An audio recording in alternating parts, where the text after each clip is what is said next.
जब तुम आत्मज्ञान प्राप्त करोगे पार्थ, स्वयं को मुझसे जुड़ा ही पाओगे।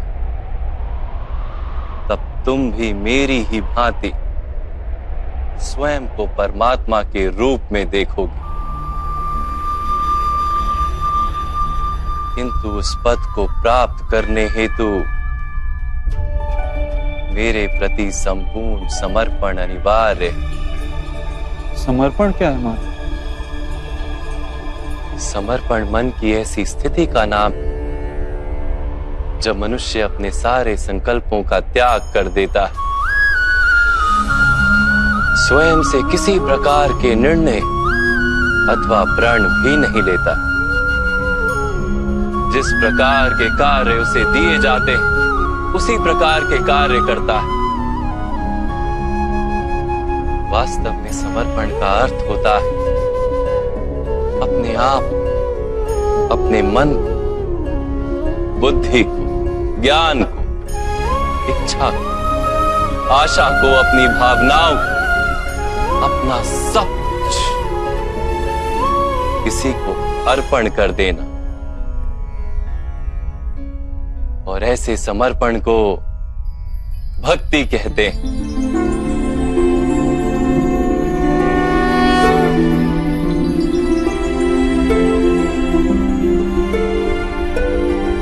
पत्नी का समर्पण पति की ओर,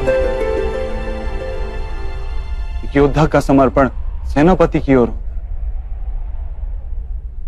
एक शिष्य के हृदय में गुरु भक्ति होती है। क्या ये सारी भक्तियां एक समान? क्या सबको ईश्वर की प्राप्ति होती है? नहीं पार्थ, मनुष्य जिसके प्रति समर्पित होता है उसी के रूप में ढलने लगता है। उसके मन में कोई संदेह, कोई प्रश्न जन्म नहीं लेता। किसी दुष्ट के प्रति समर्पण उस मनुष्य के कार्यों को दूषित कर देता है। अंगराज कर्ण ने धर्म को जानते हुए भी द्यूत सभा में पांचाली को अपशब्द कहे थे। जो 5-5 पुरुषों के साथ संबंध रखती है, वैश्या होती है ऐसी स्त्रियां, वैश्या होती है ऐसी स्त्रियां।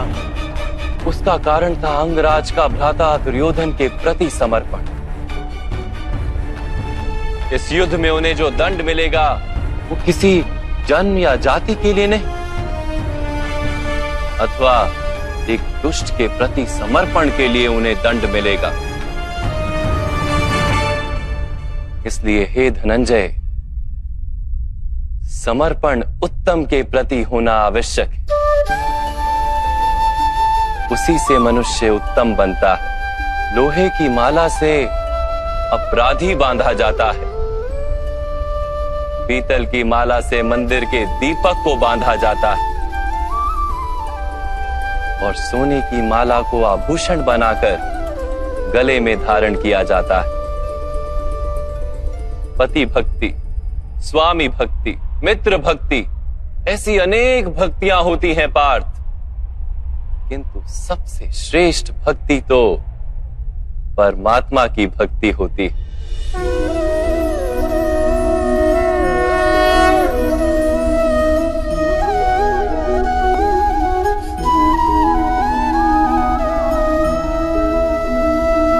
किंतु परमात्मा की भक्ति का सांख्य अथवा कर्म योग से क्या संबंध है? सांख्य योग के कारण मनुष्य स्वयं को आत्मा के रूप में जानता है।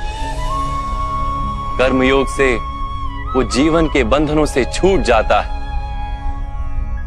और भक्ति के कारण मनुष्य को परमात्मा के वास्तविक रूप का ज्ञान होता है। परमात्मा के ज्ञान से मनुष्य जन्म मरण के फेरों से छूटकर सच्चिदानंद स्वरूप को प्राप्त कर लेता है। परमात्मा में समाकर स्वयं परमात्मा हो जाता है। जैसे जल की छोटी सी बूंद जब सागर में मिलती है तो स्वयं सागर बन जाती है। अर्थात इस शरीर का कोई महत्व ही नहीं है माधव। अवश्य महत्व है पार्थ। शरीर के माध्यम से ही मनुष्य को परमात्मा का साक्षात्कार होता है। मृत्यु और नए जन्म के बीच के समय में आत्मा के ज्ञान में वृद्धि नहीं हो पाती। इस जन्म में प्राप्त अनुभव, ज्ञान, विचार और अभ्यास को लेकर आत्मा नया शरीर धारण करती है। आत्मा की प्रगति और अधोगति शरीर में रहकर ही संभव है।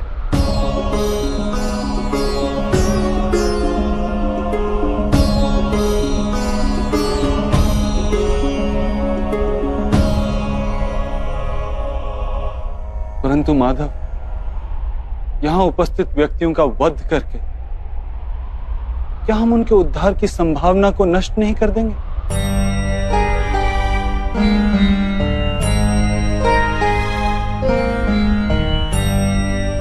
तुम्हारे शत्रु धर्म की मर्यादा को तोड़ चुके हैं पार्थ। अधर्म ही उनका स्वभाव बन गया है। उनका उद्धार अब असंभव है।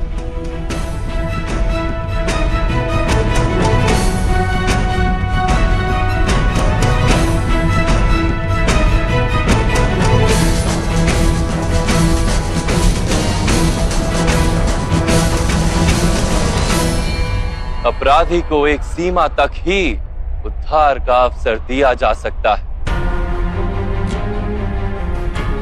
मैंने शिशुपाल के 99 अपराधों को क्षमा किया था, किंतु 100 अपराधों के पश्चात उसे दंड देना आवश्यक था।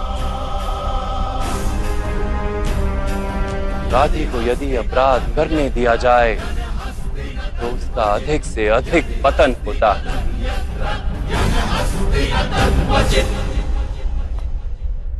उसे अधर्म से रोकने में ही करुणा है धनंजय। ये आत्माएं मरेंगी नहीं। अधर्म से दूषित शरीर का त्याग करके नया शरीर धारण करेंगे और उस शरीर में उनकी प्रगति की संभावना अधिक होगी। इस विचार से यदि तुम युद्ध करोगे तो वो उचित है। मनुष्य का शरीर उसकी संपत्ति भी है और मर्यादा भी। धर्म के मार्ग पर प्रवास करने वाला मनुष्य अपने शरीर को शुद्ध करता है और उसके माध्यम से आत्मा का साक्षात्कार करता है। इसी को क्षेत्रज्ञ संबंध कहा गया है। मैं इसका तात्पर्य नहीं जान पाया माधव। जब मनुष्य ये जान लेता है कि उसका शरीर एक भूमि का टुकड़ा है, अर्थात क्षेत्र है, और वो उस शरीर में रहने वाला, उस शरीर को समझने वाला अर्थात क्षेत्रज्ञ है, तब वो शरीर के माध्यम से अपनी प्रगति साध पाता है। आत्मा शरीर में रहकर 3 गुणों का समतोलन करती है। तमस को घटाकर सत्व को बढ़ाने का उपाय करती है और ईश्वर की भक्ति करके परमात्मा के साथ एक हो जाती है। भक्ति कैसे की जाती है माधव? क्या समर्पण ही भक्ति नहीं? नहीं पार्थ, समर्पण तो भक्ति का प्रथम चरण है। वास्तव में भक्ति किसी कार्य का नाम नहीं, वो तो केवल मनस्थिति का नाम है। आवश्यक है कि मनुष्य जब तब यज्ञ, याग, यम, नियम, योग और स्वाध्याय के माध्यम से अपने अंतर को शुद्ध करे और परमात्मा के प्रति समर्पित रहे। मनुष्य अपने सारे कार्य, सभी कार्यों के फल, अपने जीवन का प्रत्येक श्वास परमात्मा को समर्पित करता रहे।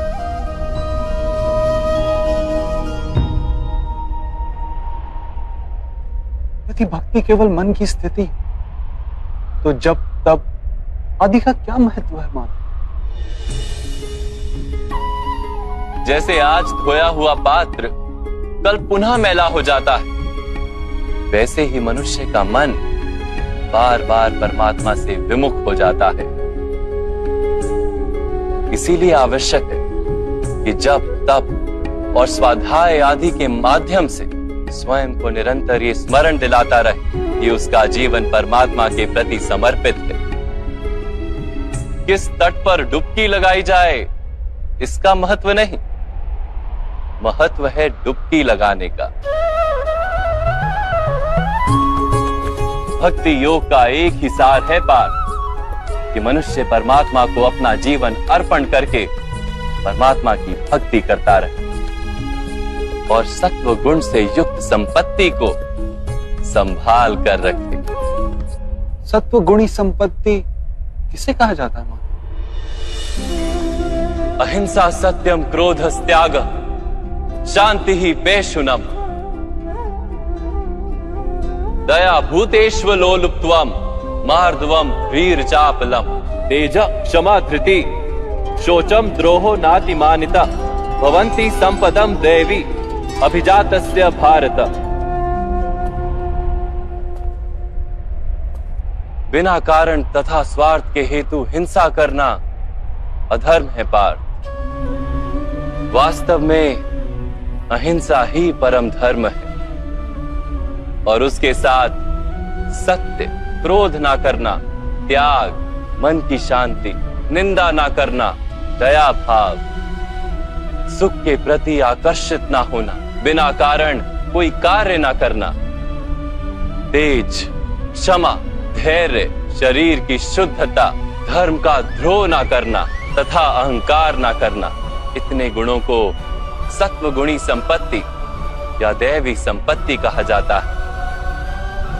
इसी से मनुष्य परमात्मा की अर्थात मेरी भक्ति कर पाता है, जीवन के कर्तव्यों का वहन करता है, धर्म की स्थापना करता है और कर्म के फल की आशा का त्याग करके जीता है। उसे मैं निस्संदेह इस जन्म में संतोष देता और मृत्यु के पश्चात अपने ही अंतर में स्थान देता हूं।